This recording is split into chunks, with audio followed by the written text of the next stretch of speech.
the boat is rocking violently, and we're starting to see these really the forerunner metals here are warning us as they disappear from circulation. They are warning us that there's a much bigger upset coming in the bond market and in the stock market. So keep your eye on palladium and platinum. I know they're industrial metals, but ultimately the shortage in these metals as investors run to protect themselves from loose money is going to translate into silver and gold.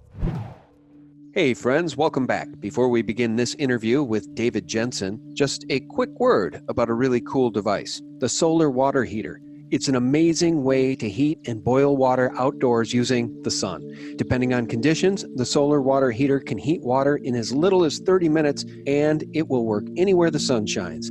It's eco-friendly, it's free energy, it's easy and clean, no electricity required. It's great for tea, coffee, noodles, cooking rice, sterilizing water, and it's only 2.6 pounds. It's truly an unlimited source of free energy. And it's also the perfect gift. And this is the last chance to get 15% off the new 2020 model before they sell out. Use coupon code SGT15 to save 15% off your purchase. Take advantage now and give the perfect gift for the outdoorsman. Visit solarwaterheater.com. I'll leave the link below this video. And let's begin. Welcome back, friends. Thank you so much for tuning in. We're going to do a little news update here before I welcome our guest, David Jensen, who's going to blow the whistle on the scam that is these global markets, especially the U.S. stock market. Friends, have you ever in your life seen what's going on right now? Tomorrow's plot twist, writes Donald Trump Jr. on Twitter. Hillary Clinton is reported the winner of the Iowa caucus. Folks, you cannot make this up. Millions are accusing the Democratic Party of once again trying to rig the nominating contest to favor establishment candidates while undermining the insurgent campaign of Democrat socialist Bernie Sanders. Look, I'm no Bernie Sanders fan, but I can tell you I'm no Joe Biden fan either, and Biden is threatening a lawsuit to halt the release of the real Iowa caucus results. Friends, our political system is a joke. The Democrats are a joke. The whole system's rigged against Donald Trump. Fortunately, this impeachment thing, the sham, is also going down the tubes. Donald Trump will be acquitted. And friends, you want to see another example of the joke that is our markets? Take a look at this tweet that I sent to my friend David Jensen just last night. This is insane. TSLA, Tesla, up $129 in one day with a $140 billion market cap. I wrote, there are no more markets, just manipulation. And now look at today, friends. Tesla up another $146 a share, up 18.7% to $926 per share, and a market cap of $167 billion, making it more valuable as a company than I believe most of the major auto manufacturers in the world combined. It's absolute lunacy. And now we're going to uncover more lunacy with our friend David Jensen. You can follow him on Twitter at @RealDavidJensen. How are you, Dave? I'm well. How are you doing, Sean? Well, I'm pretty much in meltdown mode here, man. I am so fed up with those of us that have invested intelligently and tried to do the right thing, not being rewarded. Meanwhile, people who think Tesla is just a miracle company and it doesn't make any money, they're rewarded with this kind of stock performance. I know it's just a short squeeze, but it's pure lunacy, David. Yeah, well, it's what happens when you have a centrally planned money system based on debt, and the central planners decide for decades that you just continually need more and more debt to solve the problems that they perceive in the economy. So they've blown the biggest debt bubble in history, and it is caving on itself. And of course, they've got one tool, and they go into the toolbox and they pull it out, and it's just that you need more debt, you need more liquidity, as they call it. More stimulus in air quotes, but it's not stimulus, it's currency dilution. And that's what you're seeing happening here. So anybody that's rightly minded in terms of trying to figure out the markets can put that aside, because it's all about juice. You know, I got to say, though, as it pertains to our political system and these Democrats, have you ever seen a more treacherous bunch of snakes? Honestly, man, I've been to caucuses before. It's not hard to tally up votes. It's very public, and still no winner emerging from the Iowa caucus because they're trying to stack the deck for Joe Biden. Creepy Joe Biden and his creepy son Hunter and all their crimes in the Ukraine completely covered up by the mainstream media and the Democratic Party. I have never seen such a shit show as the Democrat Party. And I hate to rant, but Tesla up $150 today. Meanwhile, gold is down, silver is down. But Palladium's up $101. And Palladium, as you've been telling us, is telling us a very real story about what happens when fake markets break. That's right. The metals market, and why don't we just go to the first slide and we can take a look at how we got to this place in the metals market, because it's really all the four precious metals all share the same focus in terms of the attempts to shut down the clear signal that they send when you dilute the currency in the system. They tend to fly in price. So let's look at this first slide here. What we can see here is that the orange line is the inverted price of gold. So as it spikes down there in 1980 timeframe there, that's really it taking off. The blue line is real yields, which is the inflation rate minus the yield on the 30-year treasury.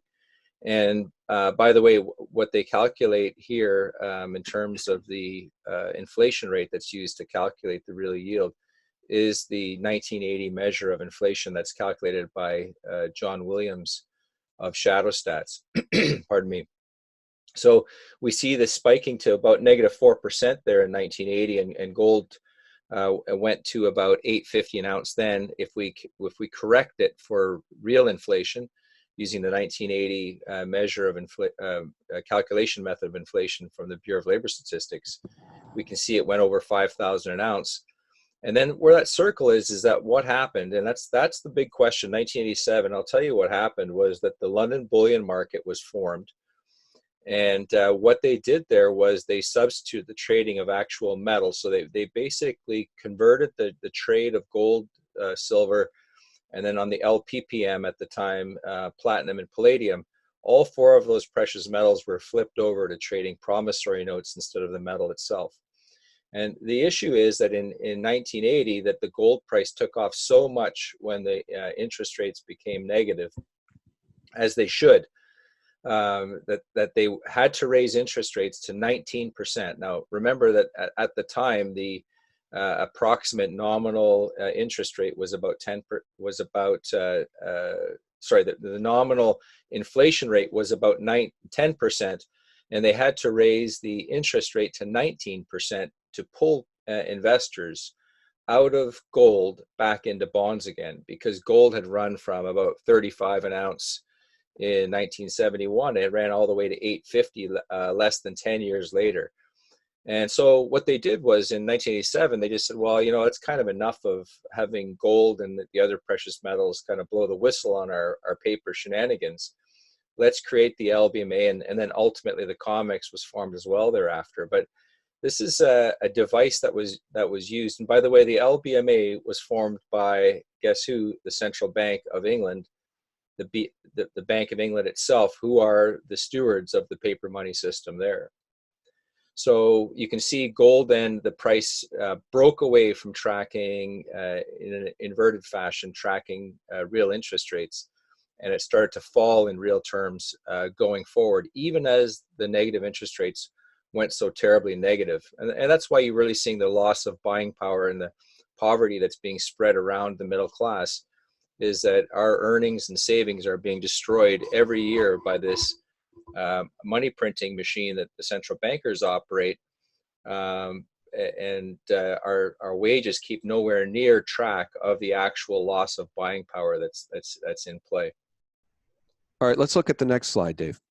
Okay, so the next slide is the blue line is the true money supply, which is the year-over-year change in the outstanding money. And just to give you an idea, in round numbers, there's about $14 trillion of currency in circulation by the true money stock measure. The money stock is the amount of money out there. But there's about $73 trillion of debt out there. So there's 5 times more debt than there is money to pay it off. And so what that does is it creates a very sensitized system here that's got to have more and more juice every year injected into the system, or more and more money supply injected into the system every year. And you can see each of these 3 red circles, every time that they had, back to 2000, that they had tightened the year-over-year growth of the money that's outstanding to less than about 5% for a period, that you had the dot-com crash in 2000, and you had the great financial crisis there in 2008. And through both of those crashes, they were raising the money supply. But the problem is if you choke off the money supply for a long enough period, as they have now, they started to choke off the money supply in Q1 2017 when President Trump was elected. The first quarter, Yellen choked it off down to about July when Powell came in, and they've maintained it very, very low ever since. And if we scroll now to the next slide, this is an updated money supply slide. The blue line here, the one that we want to track, because the other measures, M2 and M1, double count many of the elements, we can see that they're starting to loosen up the money supply again. But the problem that we have is the damage has already been done for more than 2 years of over-tight monetary policy by the Fed central planners. So we're in a situation now where the markets are starting to let go, and we saw that last fall that the Fed had a problem in the repo market. And to give you a sense, Sean, the repo market is a market in New York which provides liquidity to financial institutions, not just banks, but hedge funds and other, let's say, financial industry participants who require liquidity. And they are able to borrow in that market. It's a $5 trillion market, and they have to roll about $3 trillion every night on a 24-hour basis. And the Fed had to step into that market. And what happened was that they really restarted quantitative easing, as they call it, last September. And the markets have been on an absolute tear. You can see in the next slide there, which is the balance sheet of the Fed. The Fed has added about $400 billion to their balance sheet. And they are now actively juicing these markets. And that's why you're seeing the things that you're seeing and are so frustrated by them. But note, in 2008, Volkswagen had a squeeze on its shares, just like Tesla is. People were rightly shorting that stock, but the Fed was stepping in and juicing.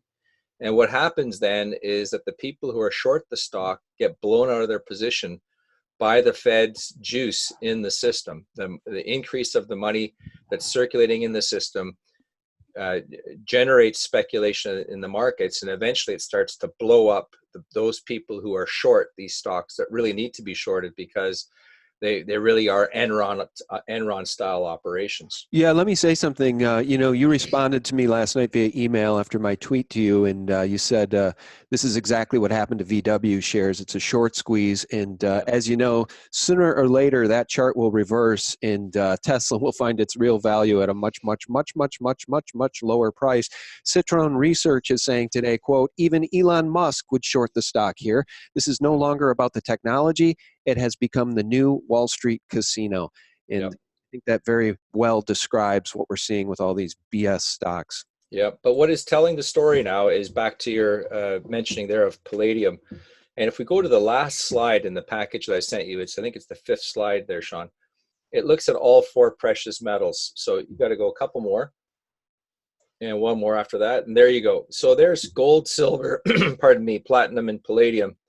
And you can see that palladium has just taken off there. Now this one is January 3rd chart. So today it's about 2,300 an ounce. But what's happened in palladium is that the metal basically disappeared. The liquid metal has basically disappeared from circulation. And the week before last, the 1 month cost to borrow palladium in the London market went to 36%. It hit 16% this morning after dropping to 6% a couple of days ago. What happened was that the Russian miner Norilsk and JP Morgan injected some metal into the market and gave about, from what I can tell, about a 4-day reprieve from the accelerated run on these metals. But all 4 of these metals run when the Fed prints. So you can see there back in 1980 that they had all taken off tremendously over the prior decade. And even though they had shut down the true price discovery, the metal still increased in value through 2010, and then had dropped down despite the massive quantitative easing. But the metal that tells the story here is palladium, because you can't set the price with paper when there's no metal available. And this metal is absolutely essential for automobile pollution control devices. You cannot use a paper contract in an automobile to satisfy the air quality standards. Right. So what we're seeing here is palladium has just absolutely taken off. And really interesting is the metal that I think is next, and historically has run a few months before gold and silver have run when the Fed prints, is platinum. And you can see here that platinum, if you have a 10-year chart that any of the listeners can pull up, they can see that we've broken out of a 12-year downtrend in platinum here over the last 6 months. And platinum is actually on a very quiet basis started to run on its own. So my thesis is that palladium is gone, no longer can be controlled by paper. Platinum is next in terms of the dollar value of the above ground inventories, and then will come silver, and then will come gold, and that all of these four precious metals will run due to money printing by the Fed. And if you can grab the third chart there, Sean, on palladium, one more, and there we go. So on that one there, you can see that red line is the price line of palladium, how it's taken off. And the blue bars there, they represent the commercials in terms of the short positions the commercials are putting in place. And you can see back in 2017 how high that spike went in short positions by the commercials. But what happened at the beginning of 2019 there, and end of December, beginning of January. By the way, this chart is by David Brady of Sprott, and it's a really excellent view here into the market. We can see the blue lines basically declining as the price of palladium absolutely took off beginning in 2019. And that was stimulated somewhat by the fact that the commercials could no longer short that. They could no longer sell paper into the market to contain the price. And so what you've seen here basically is likely just the users are left in terms of miners that may be covering their positions in terms of selling the metal to guarantee the price. But by and large, the bullion banks have had to leave this space. You can see that yellow arrow pointing downwards. They exited that space where they would have historically absolutely shorted it, right into next Sunday. What happened here was that they left the market, and the price has absolutely taken off because there's pure supply and demand is being reflected in the price now. I wish we could see a similar chart in the behavior of the shorts in the gold and silver market. Yeah, well, they're still in there shorting away because there's still physical metal. But the next slide shows a very interesting story, I think, and that is the bottom dark gray line is the short position of the commercials in platinum. And that represents banks and users of producers of the metal and users of the metal. And what you're seeing here is a shorting. They're at a record level of shorting in this space now. And yet that price, which is the upper gray dot plot there, has started to curve up. And that's actually, if you look at a longer term chart, and you can find a number of them online, it's clearly showing that the platinum price has broken out of this 12-year downtrend. And so what we have now is the price is starting to creep up. And yet the commercial shorters of that, the creators of paper metal who sell metal that they don't have into the market and have historically contained the price, they are now at absolutely record levels in the platinum market. They've departed from palladium, but they're still trying to contain the price here in platinum. And that's what I think is going to be so interesting now, is that the Fed and all the central banks now, putatively because of the coronavirus problem, are instituting quantitative easing and all kinds of juicing of the markets. And the natural thing now is for the markets to start to grab precious metals, which can't be printed, which aren't diluted when the central banks print like that. And it's going to be very interesting going forward here, Sean, because it looks to me like this platinum market is teetering on an edge. And one thing, by the way, let me just add one more point before I turn it over to you, is that palladium last fall, it's used primarily in catalytic converters. And in October last fall, the premium on palladium sponge, which is the material that's used in a catalytic converter, it actually went from a positive number, from a premium, to a discount. And yet the price of palladium and the shortage of palladium took off, as recent articles note, because of bar demand, of actual purchases of the bars itself. And what that indicates is that it is long-term users of this metal who are stepping into this market and pulling the metal out of the market, or long-term holders, pardon me, who are pulling this metal out of the market. They're not catalytic converter manufacturers. Globally, the automotive industry is absolutely getting killed right now with sales plummeting for the last 9 to 12 months.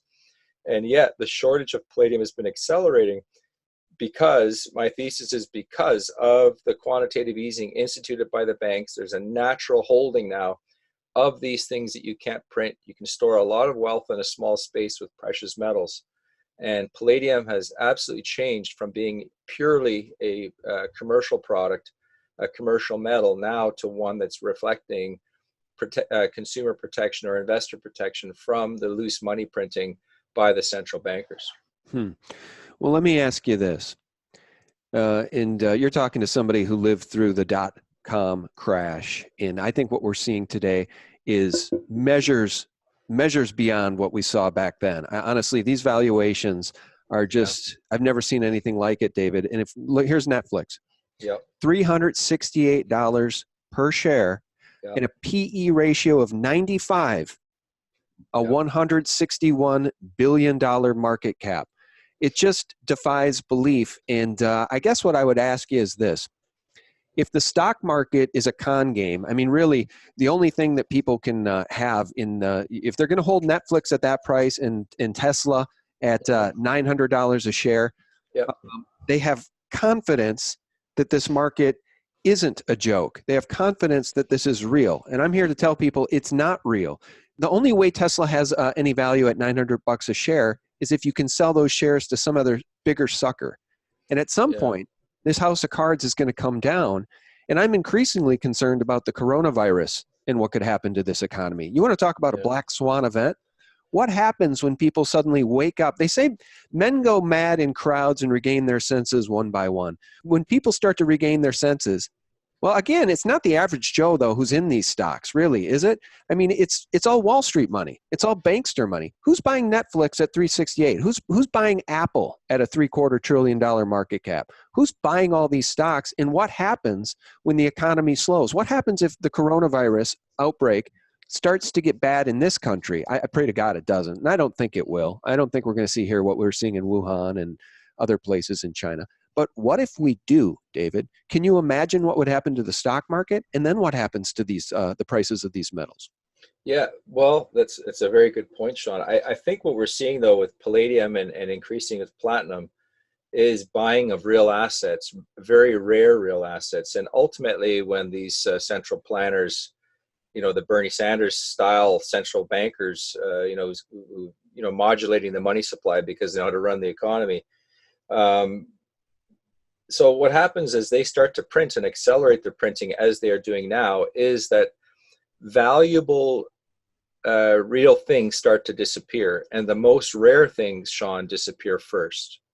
And so I think what you're seeing here is that palladium and platinum are disappearing, but in the end, it'll work through the entire real goods chain, so that in the end, wheat and barley and oil and everything is going to become extremely dear as this money printing scheme accelerates.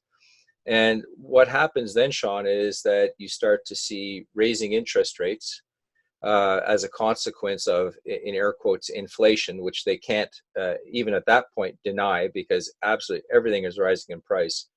And so maybe these stocks in the end actually hold some value, but what loses most of its value is the bond market, where you get killed on the currency front and on the interest rate front. There's a dual risk there. So you have a currency risk and you have an interest rate risk. And I think that's what ultimately is going to happen here, is that, you end up with $15 bread and $20 gasoline.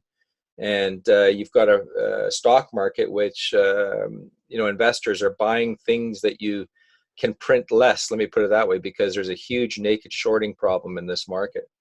But I think what happens is that when interest rates start to run, that the stock market does indeed come down. And that is going to be a very problematic thing for a lot of people.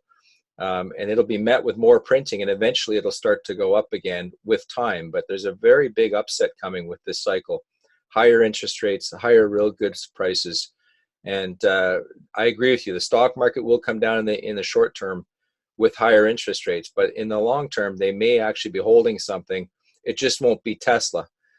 It'll probably be things like Chevron and Johnson and Johnson and Clorox, some of these consumer goods shares, which hold value even as the crazy speculative values that you point out come down to earth.